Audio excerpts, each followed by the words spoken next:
Hey everybody, how y'all doing? I'm gonna give you guys my review and recap on the episode I just watched for Steins Gate, which is episode 11. And dear Lord, this episode was pretty nice. Had some nice information, backstory about certain people, but towards the end, scared the living life out of me, dude. Like literally, I am now having that picture in my head, and I can't even get it out, and I can't even get it out of it. You know? So yeah, if anything else, I'd like to get started right away. Okay, at the beginning, we see to it that our girl, Amane decides to do something, like probably distract, the owner of the store that,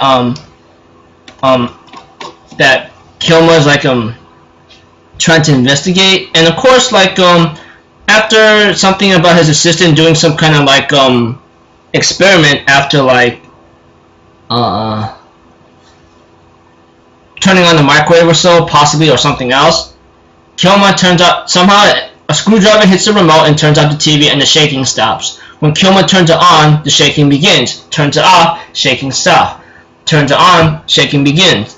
And this pretty much ticks off the owner, and he punches Kilma. I'm pretty sure he beats up Kilma pretty badly and so forth. And after the opening or so, we have some information from Christina or Makise Kirisu explaining about, like, the possibilities of sending your memories back in time, which is pretty shocking and surprising. She mentions, like, she needs some parts and materials first, like, first you go here, go there, then you can send it back like in a longer time span, which is to my shock and surprise, because I go like, huh. It's surprising that she specializes in neuroscience or brain science kind of thing, but it's also shocking to see to it that that you could send memories back in the past with using this phone microwave. But she says, like, with the phone microwave and the materials we have, it's not gonna work, which is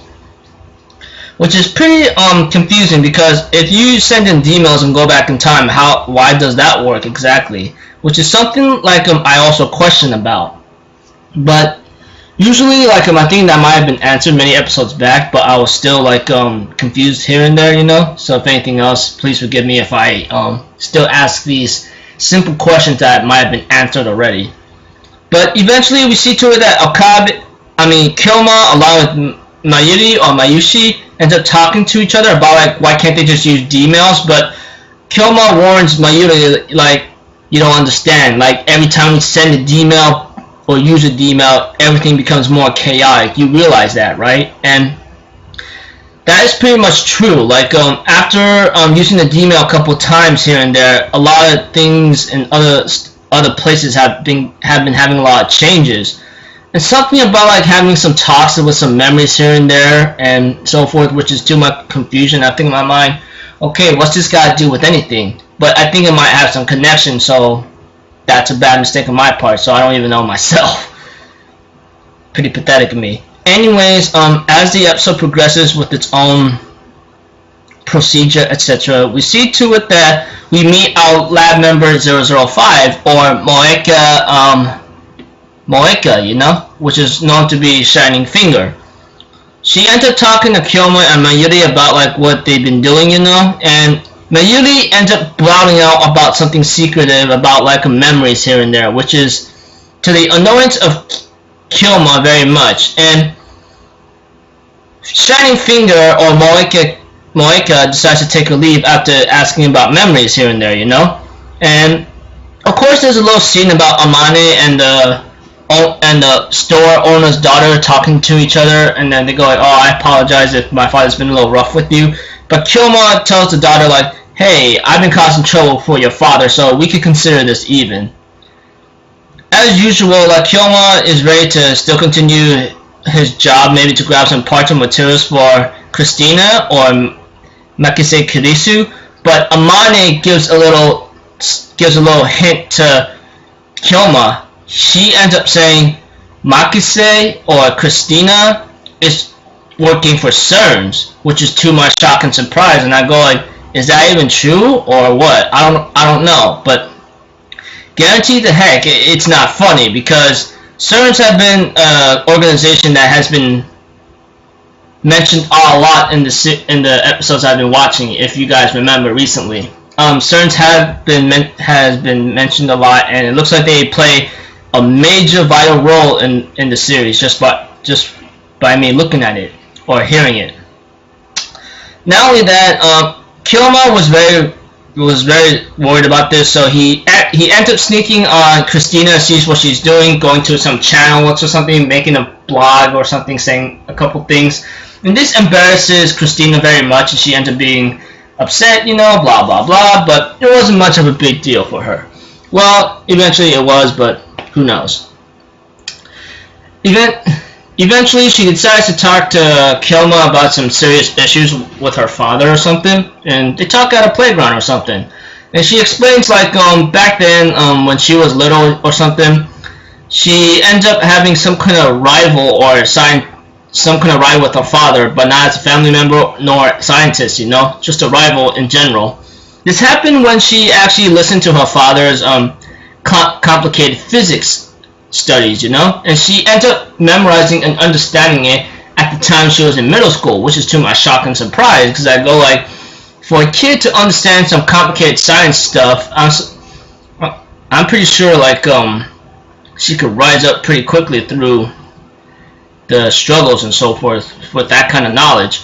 Eventually, like, she enjoys, like, debating with her father all the time, she explained, but eventually as that continues on, it gets a little worse for her because, like, she ends up hurting his pride in the end.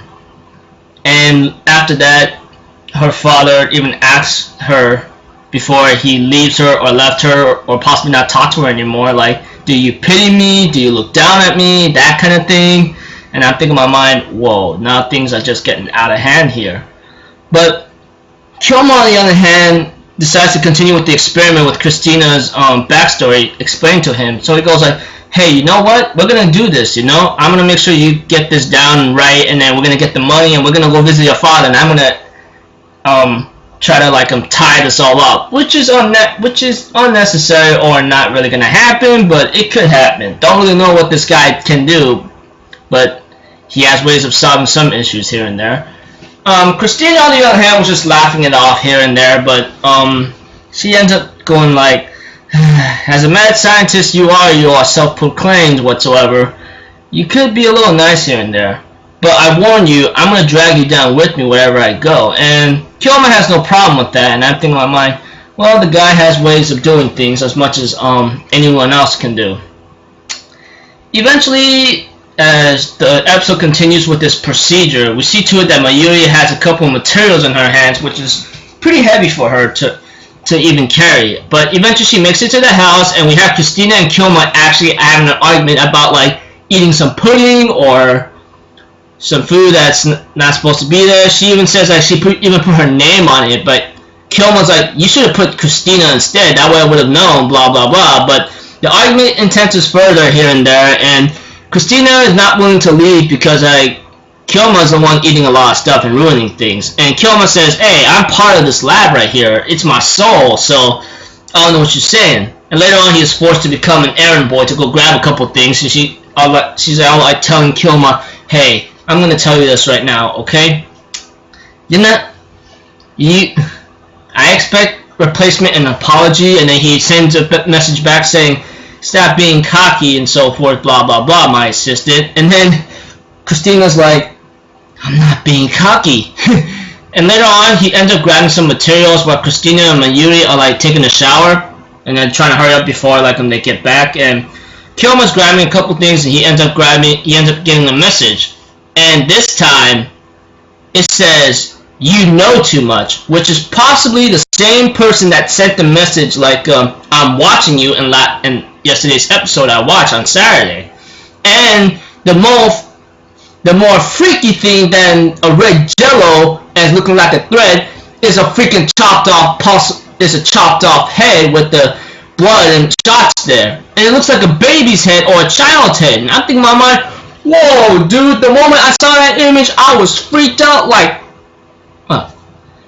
I was like, whoa, dude, is he really telling him to back off or something? Because with the head chopped off and the shots and red blood stains here and there, dude, it's getting really, really scary right there. No joke. I might think in my mind, what in the hell, dude?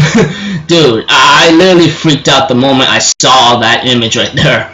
And then Kilmer was so worried and thinks that the others might be in danger, and then he runs back, and he realizes that they're taking a shower when he opens the curtains, and pretty perverted right there, but he was kind of worried as hell. He was like, he put his hand on his face and so forth, and Christina was about to ask him what's wrong, you know, but it gets interrupted by Daru, which he explains like if he got into that this lab or something else is like the heart of Steins here and there, and he explains like Steins been tracking down a couple things, and Kilmer makes all these connections about what's going on here, and then he still looks at the picture of a dead child's head being chopped off that's all covered in blood and shots in the head, and I'm thinking in my mind, dear Lord, it looks like he's being tracked down right now a lot lately, which is really, really, really scary right now. And he ends up going to the sink, and then is pretty much has a worried face right now. And we have Christina asking him, hey, are you okay?